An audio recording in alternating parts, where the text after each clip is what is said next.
자, 오늘은 경매 사건 두 개를 한번 가지고서 간단히 살펴보는 시간을 갖도록 하겠습니다. 2016 타경 132입니다.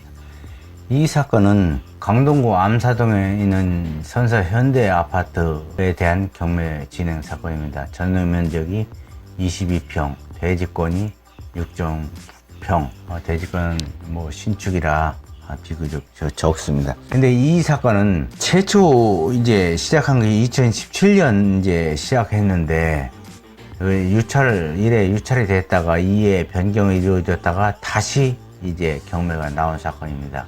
근데 이 사건을 보면은 그 2회라 80%지만은 지금 이거는 다른 방향에서 생각을 해야 됩니다. 시세가 지금 이 사건은 현재 약 8억 5천 갑니다. 8억 5천 가는데, 그 대신 이것은 이제 1층이라 그렇긴 하지만은 시세가 지금 경매 그 진행가하고는 상당히 차이가 납니다. 그래서 많은 사람이 입찰을 들어올 걸로 이렇게 보여집니다. 인근에 뭐 여기 보면은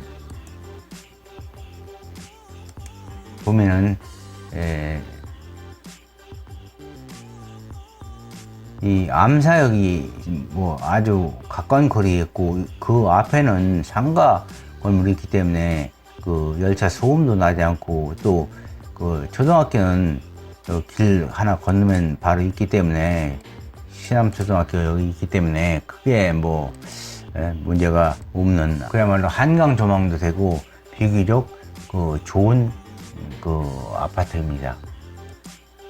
한번 다음 지도를 보도록 하겠습니다.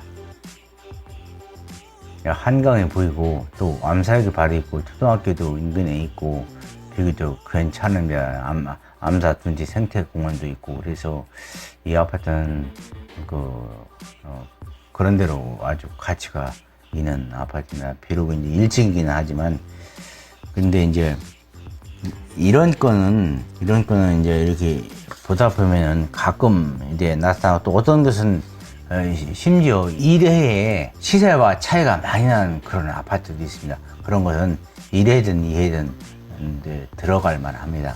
이런 경우는 그 메리트가 있는 좋은 그 아파트고 물건이다, 이렇게 생각하시면 됩니다. 실제 같은 평형 시세가 지금 한 8억 5천 가니까, 아무리 1층이라 해도 뭐 1억 차이를 난다고 해서 7억 5천 가니까 거의 절반 가격에 지금 나온 물건입니다. 아마 많은 사람들이 입찰을 할 것으로 보입니다. 또 경매 물건을 하나 한번 살펴보도록 하겠습니다. 6788호. 자, 이 사건입니다. 현재 49%까지 떨어졌는데, 이 사건은 지난번에 낙찰이 되었었습니다. 3명 입찰에 낙찰이 되었었는데 4억 5,600을 썼었는데 이거 미납을 했습니다. 보증금을 떼인 사건입니다. 이 사건은 살펴보면 경매 물건을 보는데 좀 가치가 있습니다. 미등기 건물이라고 현재 나와 있는데, 이 미등기 건물도 감정 가격에 포함이 됐으면 이제 원칙적으로는 뭐 등기가 문제가 없이 되는 것인데, 그래도 이런 경우는 한번 그 확인을 해봐야 됩니다. 그 건설사에 이 토지에 대한 대금이 납부됐는지, 만일 납부 안 됐다면 이 서로 동시관계입니다. 토지 대금을 내야 등기를 할 수 있는 그런 경우입니다. 그런데 이 물건은 한번 가서 이제 아파트 관리사무소에 가서 또 물어봐도 이제 대충은 알 수 있습니다. 그런데 이제 관리사무소에 전화로 다 물어보는 경우도 있는데, 이 아파트는 이제 이 동일 집안에 이제 그 진행 사건이나 매각사를 보면은 이게 이 지역에도 많이 나와 있습니다. 그런데 다른 사람들도 입찰을 하고서 그 문제가 없이 낙찰을 보통 한 뭐 85%, 90% 이선에서 낙찰을 되는 거 보면 문제가 없는 것으로 알고 있고, 또 관리사무소도 확인하면 알 수 있습니다. 그래서 이거는 금년 4월 달에 대부분 토지 등기에 대한 4월 달에 저기 관리사무소에서 공고를 해가지고서 신청을 받아가지고서 지금 등기를 해주는 그러한 상황으로 보입니다. 그래서 문제가 없는 사건이고, 그래서 건물이나 토지나 일괄 경매라고 보시면 됩니다. 그런데 이거는 지금 채권자가 54명입니다. 좀 이거는 특이한 경우입니다. 그래서 한번 이 사건을 한번 보도록 하겠습니다. 건설공제조합, 이건 뭐 건설을 하거나 무슨 뭐 사업을 하는 사람, 뭐 보증보험도 그렇고 중소기업도 그렇고 또 54명도 그렇고, 그래서 이것은 볼 때 임금 채권으로 막 이렇게 생각이 됩니다. 임금 채권. 임금 채권이라고 하면 우리가 이제 임금 채권의 경우에는 최우선 변제 사항이 해당이 됩니다. 그래서 임금 채권의 경우는 경매 절차에서 그 경매 절차에 따라 그 청산 절차에 참가하는 경우, 그러니까 말이 좀 어려운데 이를테면 배당 신청입니다. 배당 신청을 하는 경우에는 우선 배당이 됩니다. 우선 배당이 되는데 이 사람들 배당 신청한 것이 없습니다. 배당 신청한 것이 없고, 여기에 사건 진행 뭐 내역 보면 조금 나오는데,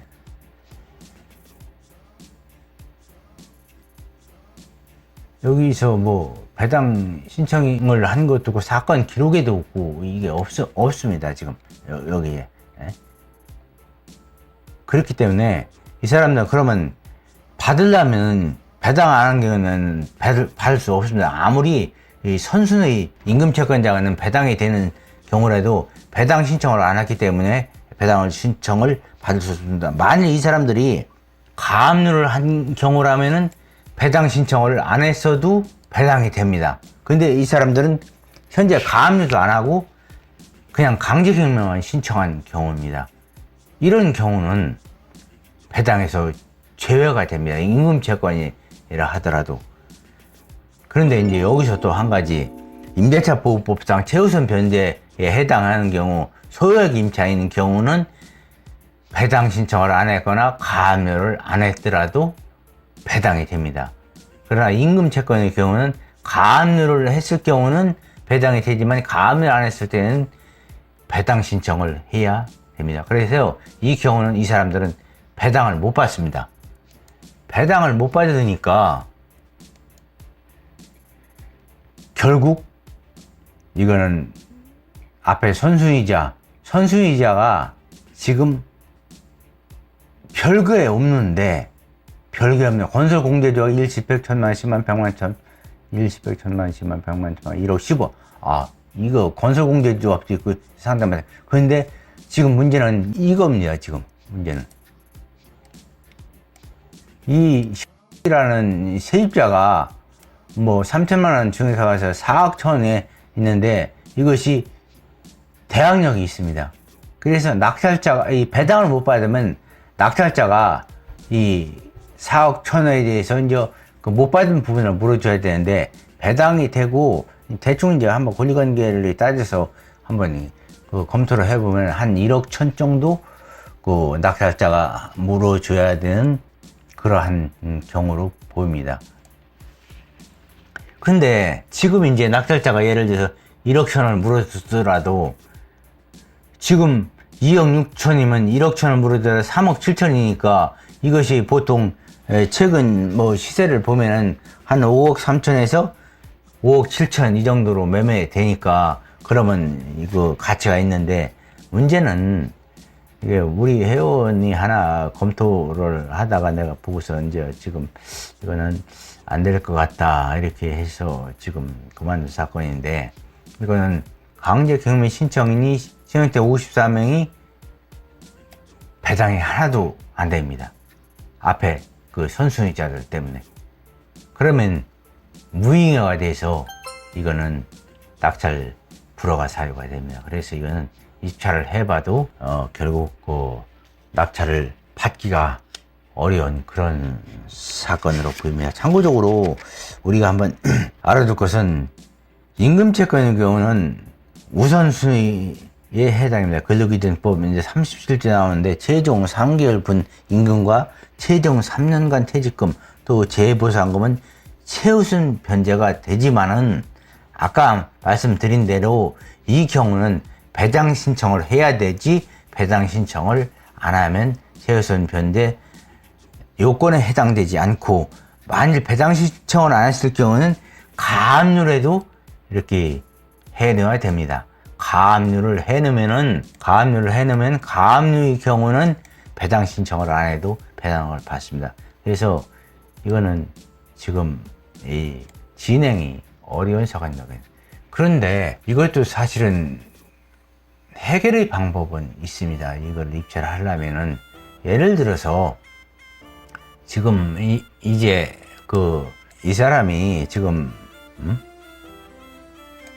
대항력이 있어서 4억 천을 받는데, 만일 이 사람의 대항력의 결격 사유를 찾아내면, 예를 들어서 주민등록 이전했다든가 뭐 살긴 살을 테니까, 그런 경우에는 뭐 애들 학교나 이런 관계를 한번 이전을 했다 하면 대항력이 상실됩니다. 그러면 또 문제가 달라집니다.